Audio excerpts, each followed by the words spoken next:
आठवडी बाजारात मोबाईल चोरी करणारा एक गावातला चोरटा गुटखा विकायला लागला। पण गुटखा विकण्यापेक्षा हा गुटखा घेऊन येणाऱ्या गाड्या अडवून व्यापाऱ्यांकडून जर पैसा उकळला तर त्यात जास्त नफा हे लक्षात आल्यानंतर या आठवडी बाजारातल्या चोराने स्वतःची गँग तयार केली आणि खंडणी उकळण्याचा व्यवसाय सुरू केला। तुरुंगात गेला तर अधिकाऱ्यांना पैसे देऊन परत बाहेर यायचा आणि खंडणीचा धंदा सुरू ठेवायचा। कुणी आडवा आल्यावर कधी पोलिसांनाच उडवलं तर कधी अधिकाऱ्यांना। मकोका लागण्याच्या आधीच तुरुंगातून सटकला आणि गावात बसून पुन्हा गुटख्याच्या गाड्या अडवून पैसे उकळण्याचं काम सुरू केलं। पण या पठ्ठ्याला माहीत नव्हतं की गुटखा विकणाऱ्यांचा कर्दन काळ म्हणून तुकाराम मुंडे आलेत आणि या सगळ्यांचीच हवा टाईट झाली आहे। संभाजीनगर जवळ गुटख्याची गाडी सोडवण्याची हमी घेतलेल्या या गुंडाला तुकाराम मुंडेंचं पथक आडवं गेलं आणि मध्यरात्री 1 वाजता थरार रंगला। पोलिसांना ही गाडीने उडवण्याचा इतिहास असलेल्या गायकवाड नावाच्या या गुंडाने एफडीएच्या महिला अधिकाऱ्यालाही उडवण्याचा प्रयत्न केला आणि स्कॉर्पिओ अंगावर घातली। गोळ्या घालायांना म्हणून स्कॉर्पिओतून पळ काढणाऱ्या परशुराम गायकवाड या मोबाईल चोराचा इतिहास नेमका काय आहे आणि हा चोर अट्टल गुन्हेगार कसा बनला त्याचीच माहिती मी या व्हिडिओत देणार आहे। प्रतिबंधित गुटखा आणि पान मसाल्याच्या वाहतुकीवर कारवाई करण्यासाठी गेलेल्या एफडीएच्या पथकावर गुटखा माफियांनी संभाजीनगर जिल्ह्यातल्या वाळूज परिसरातल्या रहीमपुरात हल्ला केला। अधिकाऱ्यांच्या अंगावर भरधाव स्कॉर्पिओ घालण्याचा प्रयत्न करण्यात आला। या थरारक घटनेत अधिकारी बालंबाल बचावले, पण हा थरार अत्यंत जीवघेणा होता। अन्न सुरक्षा आयुक्त तुकाराम मुंडे यांच्या निर्देशानुसार प्रतिबंधित गुटखा, पान मसाला आणि तत्सम पदार्थांच्या वाहतुकीवर कारवाई जोरदार सुरू आहे।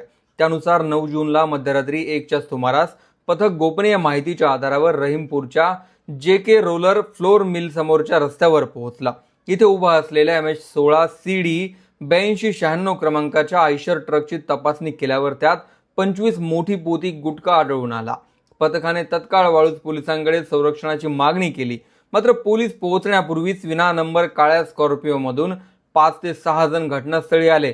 गुंडांनी शिवीगाळ करून अधिकाऱ्यांना धमकायला सुरुवात केली। यावेळी गोळी घाला अशा धमक्या देत अधिकाऱ्यांच्या अंगावर स्कॉर्पिओ घालण्याचा प्रयत्न झाला।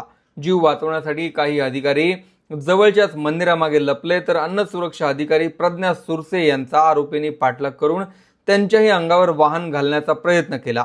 त्यांनी प्रसंगावधान राखत स्वतःचा जीव वाचवला। आरोपींपैकी एकाने प्रतिबंधित अन्न पदार्थांनी भरलेला आयशर ट्रक घटनास्थळावरून पळवून नेला।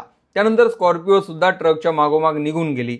संपूर्ण घटना कॅमेऱ्यात कैद झाली आणि त्याचा थरारक व्हिडिओ समोर आला। या प्रकरणी वाळूज पोलीस ठाण्यात जीवे मारण्याचा प्रयत्न, सरकारी कामात अडथळा निर्माण करणे आणि धमकी देणे यासह 6 कलमांतर्गत गुन्हा दाखल करण्यात आलाय। पोलिसांनी दोघांना ताब्यात घेतलं असलं तरी या हल्ल्यामागचा मास्टरमाइंड हा बीड जिल्ह्यातला आहे आणि नुकताच तुरुंगातून सुटून आलाय। मूळ अहिल्यानगर जिल्ह्यातल्या पाथर्डी तालुक्यातल्या एकनाथवाडीतल्या प्रशांत उर्फ परशुराम गायकवाडची मोठी गँग आहे आणि प्रतिबंधित गुटखा सुरक्षित पोहोचवण्याची सुपारी तो व्यापाऱ्यांकडून घेतो।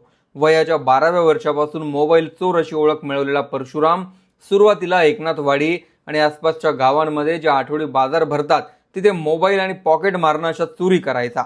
नंतर तो गुटखा विक्री करायला लागला आणि इथूनच त्याला मोठा पैसा दिसायला लागला। एकनाथवाडीत 4 एकर शेती, आई वडील आणि पत्नी अशा कुटुंबासह राहणाऱ्या परशुराम गायकवाडने गुटख्याची वाहतूक करणाऱ्या गाड्या अडवायला सुरुवात केली।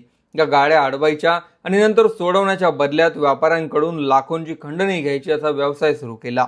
असं म्हणतात की परशुराम गायकवाडचं कोणत्याही बँकेत साधं खातंही नाही, पण खंडणीचा पैसा तो गँगमधले सदस्य आणि स्वतःच्या शेतात पेट्यांमध्ये पुरवून ठेवतो। गेल्या महिन्यातच दरोडा टाकायच्या आधीच पोलिसांनी पकडल्यामुळे परशुराम गायकवाडच्या टोळीने पोलिसांच्या अंगावर गाडी घालण्याचा प्रयत्न केला होता।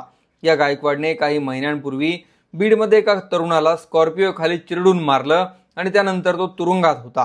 पण तुरुंगातून काही महिन्यांच्या आतच सुटून आल्यानंतर एकनाथवाडीतून पुन्हा खंडणीचा व्यवसाय सुरू झाला।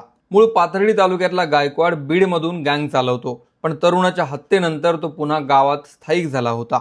तुरुंग अधीक्षकाला 5 लाख रुपये देऊन सुटून आल्याचा त्याच्यावर आरोप आहे आणि संबंधित तुरुंग अधीक्षकही सध्या चौकशीच्या फेऱ्यात आहे। गायकवाडवर बीड शहर, अहिल्यानगर, धाराशिव, सोलापूर, नाशिक, संभाजीनगर, बुलढाणा आणि पुणे अशा 10 ते 12 जिल्ह्यांमध्ये गंभीर स्वरूपाचे गुन्हे दाखल आहेत।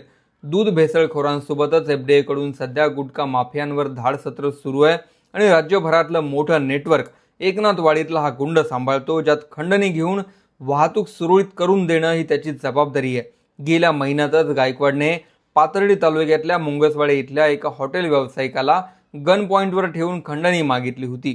या प्रकरणी पोलिसांनी गुन्हाही दाखल केला। मात्र गायकवाड काही दिवसातच बाहेर येतो आणि पुन्हा खंडणीचा उद्योग सुरू करतो। पाथर्डी आणि बाजूच्या शिरूर कासार तालुक्यातल्या अनेकांना गायकवाडने आतापर्यंत गन पॉइंटवर ठेवून धमकावलंय। मात्र जीवाच्या भीतीने कुणीही त्याच्या विरोधात बोलायला तयार नसतं। पण यावेळी त्याने थेट तुकाराम मुंडे यांना अंगावर घेतलंय आणि आपल्या महिला अधिकाऱ्यावर झालेल्या हल्ल्यानंतर गायकवाडला कोणत्याही किमतीत शोधून काढण्याचे आदेश निघालेत। माहिती आवडली असेल तर पुढे शेअर करा। story.com ला सबस्क्राईब करायला विसरू नका।